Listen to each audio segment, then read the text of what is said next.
Allez-y, monsieur. Oui, bonsoir. Donc Jean-Claude Perrault, président de la Chambre de commerce et d'industrie de l'Allier. Alors, effectivement, c'est un débat, intervention, question-réponse.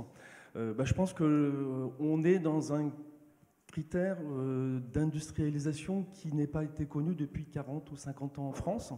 Et je pense ça amène des débats, ça amène des questionnements où on n'est plus habitué. Alors, quelques chiffres, il y a 40 ans, la France était un pays industriel, puisque 20% du PIB était industrie, maintenant on est à 11%. En parallèle, la Suisse est un peu plus de 20%. On a un pays désindustrialisé et on commence à réindustrialiser et on voit que la population, nous, on n'est plus habitué à ça. On se pose une nouvelle question, on amène des débats sur des choses qui étaient avant naturelles et qui ne l'est plus maintenant. Alors un débat qui est simple, parce qu'effectivement c'est un débat citoyen, républicain, et je pense que c'est une bonne chose.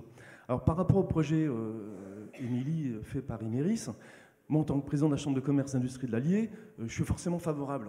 Je représente l'ensemble des entreprises du département, et pour l'économie de notre département, je pense que c'est une vraie bouffée d'air, pour l'économie, pour l'emploi, et je pense aussi pour une certaine fierté.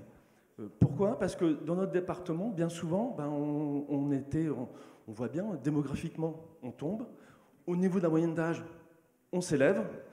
Ce qui pourrait un petit peu nous amener du sourire, c'est de se dire, on a une démographie qui monte et on a un âge moyen qui descend.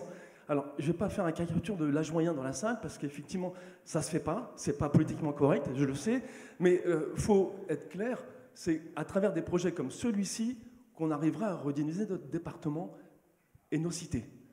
C'est indéniable. Après, effectivement, il faut être aussi en vigilance. On est clair avec ça.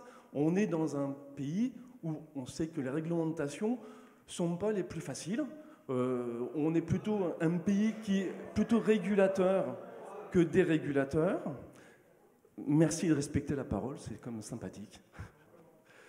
Et derrière, on est dans un pays qui est très normé, où on impose beaucoup de règles. Laissez-le terminer, s'il vous plaît. Effectivement, c'est simple, parce qu'on amène à se poser des questions, à avoir des régulateurs. L'État, la DREAL, fait partie de cet élément-là. Il y en a d'autres en parallèle, parce qu'effectivement, par le code de normes, on en a un certain nombre à respecter. C'est un projet qui est sur trois piliers, je trouve. Au niveau environnement, je pense que vous ne prenez pas des choix qui sont qu'économiques. Ils sont aussi, quelqu'un dit vertueux, j'irai peut-être pas jusque-là, mais en fait, ils sont courageux. Dans le sens que vous amenez des choix qui sont, en termes d'impact écologique, qui sont minimales. On sait qu'on fait un projet industriel, l'impact zéro n'existe pas. Il ne faut pas se mentir, c'est une réalité, mais il faut les minimiser en conscience. Social. Très rapidement, c'est de l'emploi. Sociétal, minutes. Effectivement, on est amené à avoir un regard sur nos villes, sur notre département qu'on n'a jamais eu auparavant. Alors, merci à vous, Imerys.